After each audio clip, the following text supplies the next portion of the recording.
Vous pouvez maintenant faire une randonnée dans l'eau du magnifique lac Tahoe. Les parcs d'État de Californie ont développé le premier sentier sous-marin de Tahoe. Il s'appelle le Sentier du patrimoine maritime du parc d'État de Emerald Bay. La sécheresse a fait reculer les rives de près de 3 mètres, révélant des objets enfouis depuis des décennies. Au début, cela ressemblait à de simples déchets, des pneus, des bouteilles, du métal rouillé. Des objets jetés là par négligence et oubliés. Mais le rivage n'était qu'un avertissement, car lorsque des drones sous-marins ont plongé plus bas dans les eaux noires à plus de 300 mètres sous la surface, ils ont découvert quelque chose de bien pire. Pas une créature, pas une épave, pas la légende de Tahoe Tessie dont les habitants murmurent le nom depuis des générations. Quelque chose de plus silencieux, de plus ancien, quelque chose que le lac Tahoe cachait depuis 70 ans. Pour comprendre ce que ces machines ont trouvé dans l'obscurité, il faut comprendre pourquoi le lac Tahoe est devenu l'endroit idéal pour dissimuler ce qui ne devait jamais être retrouvé. Perché à 1900 mètres d'altitude entre la Californie et le Nevada, c'est le plus grand lac alpin d'Amérique du Nord et le deuxième plus profond des États-Unis. Son bassin a été sculpté par d'anciennes failles géologiques, créant une fosse immense qui plonge à 500 mètres dans les entrailles de la Terre. L'eau y est glaciale, limpide et presque sans vie. Son socle de granit n'apporte que très peu de nutriments. Le froid, lui, ralentit toute activité biologique. Le lac semble pur car, à bien des égards, il se comporte comme un gigantesque réfrigérateur. Et c'est précisément ce qui le rend dangereux. Jeter un objet dans des eaux peu profondes et la nature finit par le révéler. Il se décompose, il flotte, il s'échoue sur le rivage. Mais plongez cet objet dans les profondeurs de Tahoe et il entre dans un coffre-fort verrouillé. Le froid ralentit la décomposition. La pression empêche les gaz de se former. L'obscurité empêche la décomposition chimique. Tout ce qui coule là-bas peut rester préservé pendant des décennies. Voilà ce qu'est réellement le lac Tahoe.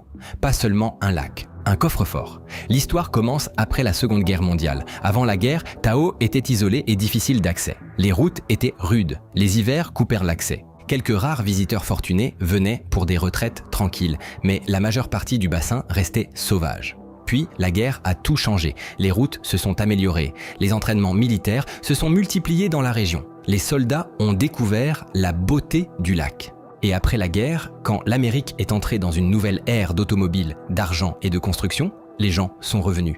À la fin des années 1940 et dans les années 1950, le lac Tahoe était en plein essor. Des casinos ont surgi du côté du Nevada. Hôtels, complexes, chalets, restaurants et entreprises sont apparus presque du jour au lendemain.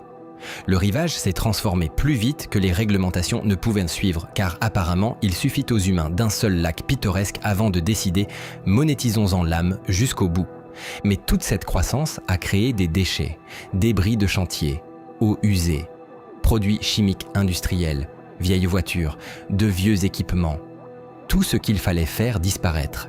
Et dans les années 1950, les réglementations environnementales n'existaient pratiquement pas. L'élimination appropriée des déchets coûtait cher. Le lac était profond, sombre et pratique. Alors tout a fini à l'eau. Des équipes de construction déversaient des gravats près du rivage. Les entreprises se débarrassaient de produits chimiques qui seraient plus tard classés comme déchets dangereux. De vieux véhicules étaient poussés vers les profondeurs, parfois avec de l'essence et de l'huile encore à l'intérieur. Cela arrivait dans des lacs à travers toute l'Amérique, mais Tahoe était différent. Ces eaux froides et stériles n'ont pas détruit les preuves, elles les ont préservées. Lorsque la conscience écologique s'est développée dans les années 1960 et 1970, les déversements visibles ont ralenti. La surveillance a commencé. Tahoe est devenu célèbre pour sa clarté et cette clarté a fini par faire partie de son identité. Mais personne n'est allé au fond. La technologie était limitée, le coût était élevé et peut-être qu'au fond, personne ne voulait savoir. Pendant 70 ans, le lac paraissait propre vu d'en haut. Puis, la sécheresse est arrivée.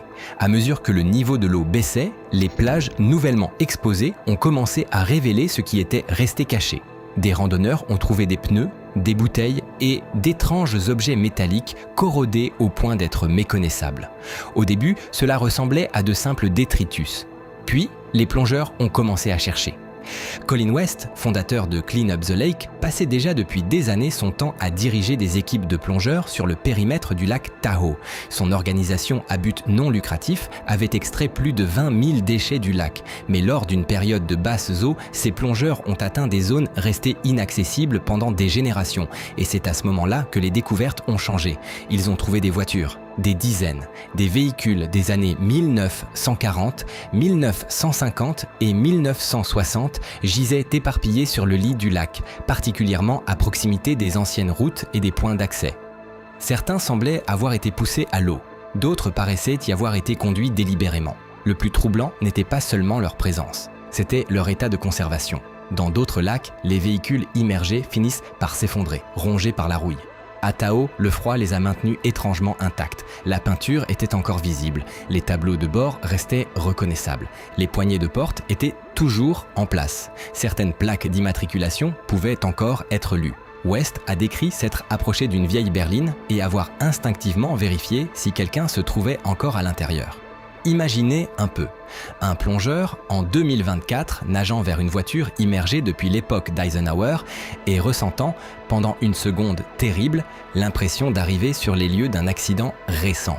Un véhicule a pu être relié à une immatriculation qui n'avait jamais été déclarée volée. Il s'était simplement volatilisé dans le lac et personne n'avait posé de questions pendant un demi-siècle. Mais les voitures n'étaient pas le pire. Le pire, c'était ce sur quoi elles reposaient. Alors que Clean Up the Lake partageait ses conclusions avec les chercheurs du Centre de recherche environnementale de l'UC Davis Tahoe, l'étude s'est étendue au-delà de ce que les plongeurs pouvaient atteindre en toute sécurité. Les équipes ont donc déployé des véhicules téléguidés, équipés de projecteurs, de caméras, de bras de prélèvement et de longs ombilicaux capables d'atteindre le fond du bassin. Au début, les robots ont trouvé d'autres débris, des véhicules, de la ferraille et les traces de décennies de déversement. Puis, ils ont plongé plus bas. À plus de 300 mètres de profondeur, la lumière du jour a totalement disparu.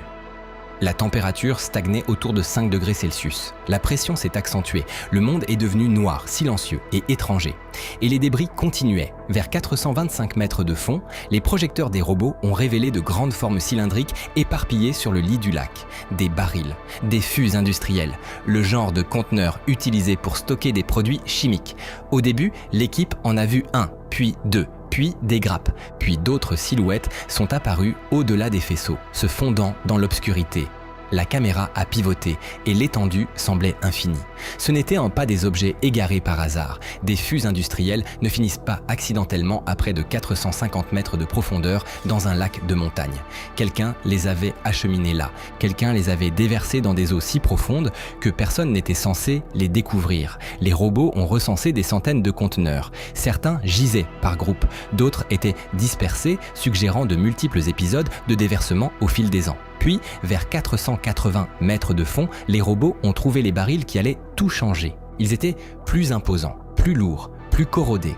Et certains fuyaient. Les caméras ont capturé des panaches s'échappant de conteneurs éventrés. Dans les eaux froides et immobiles, la matière ne se dissipait pas rapidement. Elle flottait comme un nuage, s'étendant lentement dans l'obscurité. Des échantillons ont été prélevés près des fûts fuyants et envoyés à des chercheurs. Les résultats étaient accablants. Des métaux lourds, du plomb à des concentrations extrêmes, du mercure, du cadmium, de l'arsenic, des solvants industriels, des composés que la législation moderne considère comme des déchets dangereux. Les eaux profondes du lac n'étaient pas propres. Elles ne l'étaient plus depuis des décennies. Les chercheurs ont retracé la période probable des rejets au boom de l'après-guerre, particulièrement de la fin des années 1940 au milieu des années 1960. Les produits chimiques correspondaient aux industries actives autour de Tahoe à l'époque.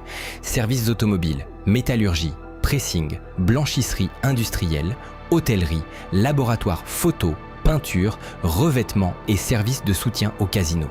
À l'époque, une élimination appropriée coûtait cher. S'en débarrasser était plus simple et le lac Tahoe était assez profond pour que la culpabilité paraisse passagère. Une logique humaine brillante, vraiment. Jeter du poison dans un lac et espérer que la profondeur tienne lieu de morale.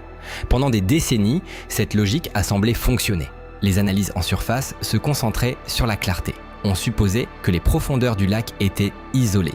Mais le métal se corrode, les joints cèdent, les conteneurs se rompent. Et une fois que cela arrive, le lac n'oublie rien. Des traces de contamination ont commencé à apparaître à faible profondeur là où elles n'auraient jamais dû se trouver. La pollution se déplace, migrant lentement vers le haut de la colonne d'eau, vers les couches où l'on nage, où l'on pêche et dont nous dépendons tous. Le plomb ne se dégrade pas, le mercure ne se dégrade pas, l'arsenic ne se dégrade pas. Tout ce qui s'est échappé de ces fûts n'est plus emprisonné en sécurité au fond. Tout est en mouvement. Pourtant, les barils n'étaient pas la seule découverte. Les relevés des robots sous-marins ont également enregistré des objets qui ne correspondaient pas au schéma des déchets industriels. Des effets personnels, des bagages, des vêtements et, à plusieurs endroits, des formes qui n'auraient jamais dû se trouver là. Le lac Tahoe fait depuis longtemps l'objet de sombres rumeurs. À l'époque des casinos, le crime organisé exerçait son influence sur la région. Le corridor Tahoe-Reno était précieux, disputé et dangereux. La légende locale racontait que les victimes de la mafia étaient jetées dans le lac, envoyées dans les profondeurs d'où elles ne referaient jamais surface. Pendant des décennies, on considérait cela comme du folklore, une histoire glaçante pour les habitants, une rumeur que les touristes pouvaient ignorer. Mais les images des robots sous-marins suggèrent que ces légendes n'en étaient peut-être pas du tout. Certaines séquences auraient été retenues pendant que les autorités les examinent, notamment les services de police liés à la région.